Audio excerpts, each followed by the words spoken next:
Well, no, I am thinking of amping it up because I'm not going to be on the internet forever. And I think there will come a time, I think, where I will just probably do everything and then I think I'll leave. Si Belle Delphine ay isa sa pinakasikat na influencer na nakilala sa internet. At sa totoo lang, kinontrol niya ang mga nasa internet sa kanyang palad. YouTuber man o ang mga viewers gusto mo man siya o hindi, lahat ay laging curious kung ano ang susunod niyang gagawin. Gayunpaman, sa pagitan ng mga buwan ng Disyembre 2020 at Marso 2021, tila nawala ang curiosity ng mga tao. Tumigil ang mga tao sa pag-google sa kanyang pangalan, ang kanyang mga subscribers at followers ay nagsialisan, at bihira siyang pag-usapan sa YouTube, maliban kung may magtanong kung ano ang nangyari sa kanya. Ang career ni Belle Delphine ay nasira at napakaraming iba't ibang dahilan kung bakit ito nangyari. Kaya't panoorin mo ito hanggang sa huli para maintindihan natin kung bakit ito nangyari. Inalis ni Belle Delphine ang dalawang pangunahing bahagi sa kanyang content na nagpapanatili sa kanyang interesting image. Ito ay ang kanyang pagiging misteryosa at nakakaintrigang personalidad. Tinalakay ni Belle Delphine sa H3 Podcast na ang isa sa kanyang mga pangunahing diskarte sa pagiging natatangi ay ang paghaluin ng kanyang pagiging cute na imahe sa mga kakaiba at hindi nauugnay na mga paksa upang bumuo ng kuryosidad sa kanyang karakter. Taking cute pictures and stuff, but that's not gonna really do it. So I decided to do weird things in the combination as well as being sexy. And I'll be like cracking an egg in my mouth or something. And then people will share that, be like, this girl's so weird.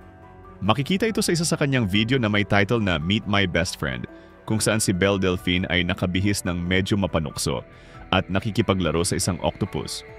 Bagamat medyo weird ang video, ito ay eksakto sa kung ano man ang kanyang gustong mangyari.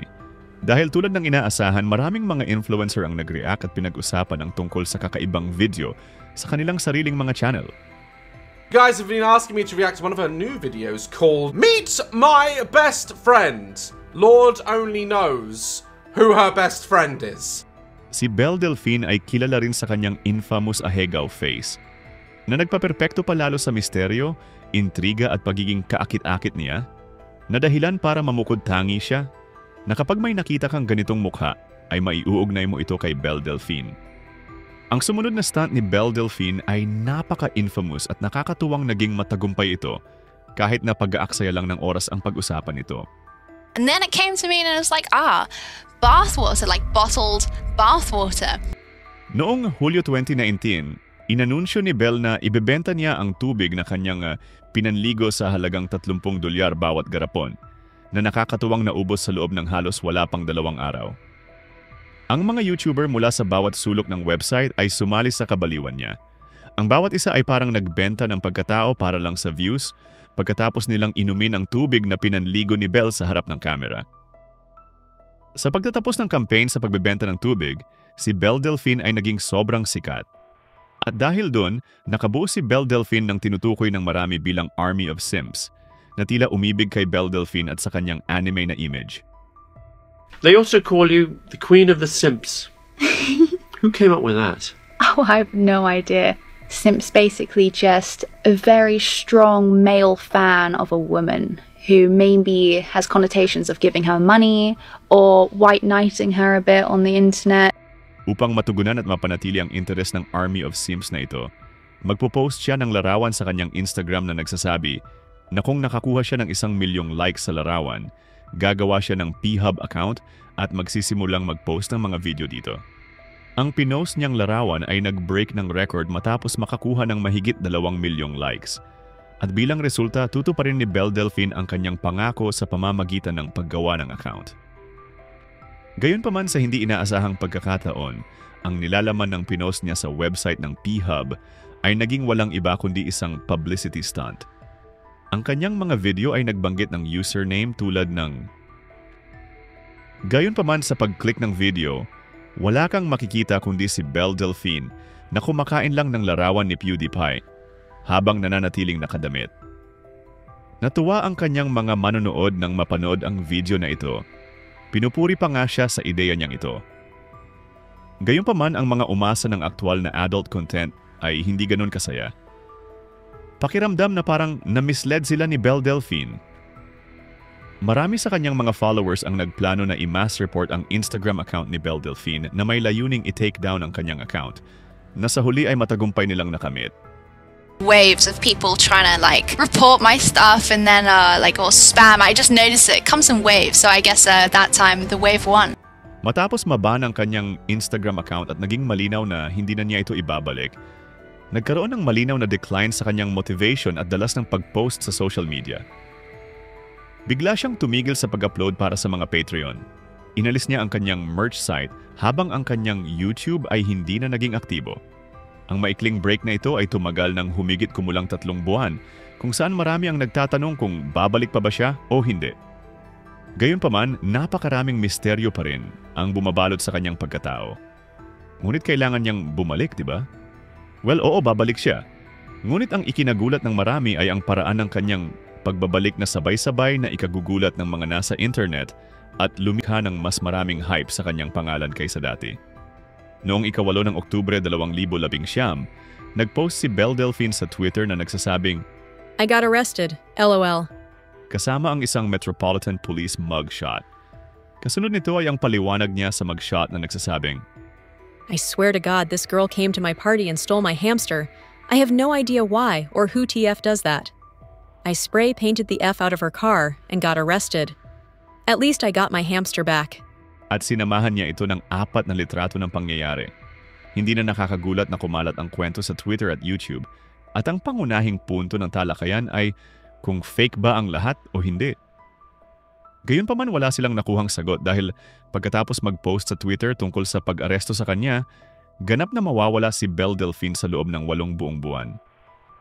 Advantage ito kay Belle Delphine dahil alam nating aabangan pa din siya ng kanyang manonood dahil sa mga tanong na hindi nasasagot, tulad ang hindi niya nilinaw kung totoo ba o peke ang pag-aresto. Bahagya lang ang ibinahagi niya tungkol sa kanyang personal na buhay at hindi pa siya nakakapag-post ng anumang aktwal na kahubaran o adult content para sa kanyang Army of Simps. Ang katotohanang itinago niya ang mga elementong ito ay lumikha ng pag-asa sa kanyang pagbabalik. Gustong malaman ng mga tao kung nasaan siya. Hindi nakakagulat, pagkatapos ng kanyang 8 buwang pahinga, ang pagbabalik ni Belle Delphine ay naging maalamat. Ang kanyang video na may pamagat na I'm Back ay nakakuha ng 20 milyong views sa loob lamang ng 1 linggo, na tila hindi siya nawala ng matagal. Gayunpaman, sa kanyang pagbabalik nagsimulang gumawa si Belle Delphine ng ilan sa maraming pagkakamali na sa huli ay nagresulta sa pagbaba ng kanyang karera. Sa pagitan ng mga buwan ng Oktubre 2020 at Disyembre 2020, humigit kumulang 4 na buwan pagkatapos bumalik mula sa kanyang pahinga, nagsimula siyang lumabas sa mga podcast at isiniwalat ang lahat ng dapat malaman tungkol kay Belle Delphine. Today's guest is the first woman on the show, a very lovely lady, and an e-girl? Can I say that? Yes. Cringe, yes. Ibinunyag ni Belle Delphine na karamihan sa kanyang mga publicity stunts ay fake. Got arrested, and the reason why I got arrested was because somebody at a party stole my hamster. Is it true or is it fake? It was fake. Binuo ni Belle Delphine ang perpektong audience na patuloy na bumabalik sa kanya. Gayunpaman, makalipas ang 2 buwan, noong February 2021, humigit kumulang 9 na buwan na ang nakalipas, ganap na nawala si Belle sa internet.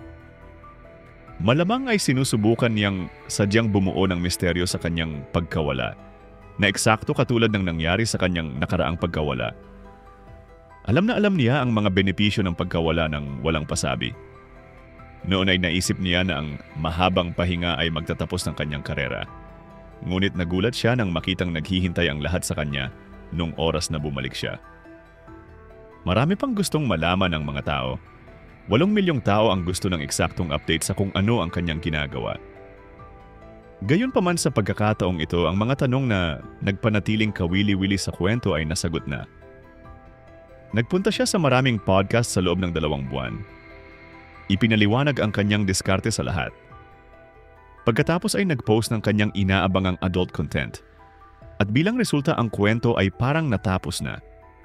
Wala nang iba pang aasahan, At sa makatuwid, wala nang dahilan para alalahanin kung ano ang kanyang ginagawa o gagawin pa. Ang mga video na nag-iimbestiga kung ano ang nangyari kay Belle Delphine sa kanyang kasalukuyang hiatus ay nakakuha ng mas mababa sa 10% ng mga view kumpara sa mga nagtatanong sa kanyang nakaraang pagkawala. Ibinunyag din niya ang lahat kapalit ng panandaliang pagtaas ng kanyang kita. Gayunpaman, ang mga pangmatagalang consequence ng kanyang ginagawa ay nagsisimula ng makita